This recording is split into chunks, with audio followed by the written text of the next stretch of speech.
ત્યારે આપણે સમજણથી રસ્તો કાઢવાની કોશિશ નથી કરતા ને ત્યાં આપણી ભૂલ પડે, એટલે આપણે અંદરો અંદર ઝઘડીએ, અંદરો અંદર લડીએ છીએ, ભાઈઓ ભાઈઓ જુદા થઈ જાય છે, નવી બાઈ આવે કે તરત જ ચૂલો નવો મંડાય છે, ત્યારે ઘર તૂટે છે, આંતરિક સંબંધો તૂટે છે, છૂટાછેડાની સમસ્યાઓ ઊભી થાય ત્યાં સાના કારણે નાની નાની ગેરસમજણના કારણે. આ નાની નાની ગેરસમજણો આપણને વિખવાનું કામ કરે, જુદા પાડવાનું કામ કરે.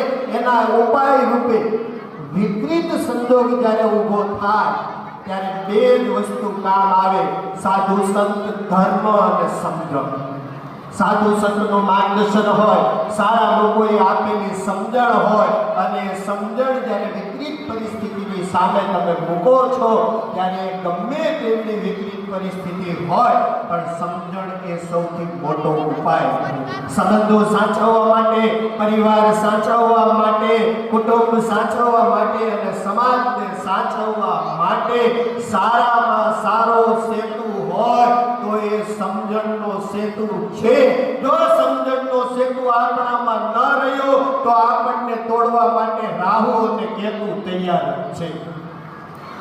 શું કીધું કે જો આપણી વચ્ચે સમજણનો સેતુ ન રહ્યો તો રાહુ અને કેતુ આપણને તોડવા માટે તૈયાર જ છે. એટલે આપણા પરિવારના બ્રહ્માંડમાં, આપણા સંબંધીઓના બ્રહ્માંડમાં, આપણા પરિવારના બ્રહ્માંડમાં માત્ર સૂર્ય અને ચંદ્ર જ ચમકવા જોઈએ. એ તેજ આપે, એ જ જીવન જીવવાની કળા આપે, એ જ ઉગ્રતા શીખવાડે, એ જ શાંતિનો સંદેશ આપે, એ જ શીતળતા આપે અને એ જ અજવાળું આપે.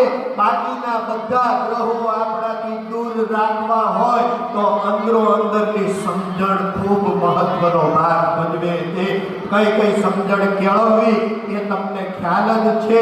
બાકી ઘણા બધા ગ્રહો આપણો લાભ લઈ જાય અને પછી આપણે તાંત્રિક પાસે ગ્રહની વીંટીઓ પહેરવાનો પ્રશ્ન આવે. એવી વીંટીઓની જરૂર નથી. સમજી જાઓ એટલે બધા ગ્રહ આપણી બુદ્ધિમાં છે. સમજણ જ મોટો ભાગ. એટલે નજર બદલોગે તો નજારા બદલ જાયેગા, સોચ બદલોગે તો સિતારા બદલ જાયેગા.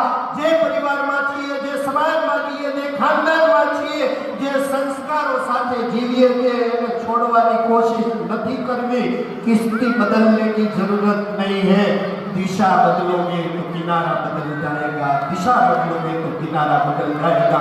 समाज, परिवार और राष्ट्र की दिशा बदलनी હોય તો આવી બાબતો આપણે સમજવી પડશે. પરિવાર, સમાજ નું કલ્યાણ જો આપણે ઈચ્છતા હોઈએ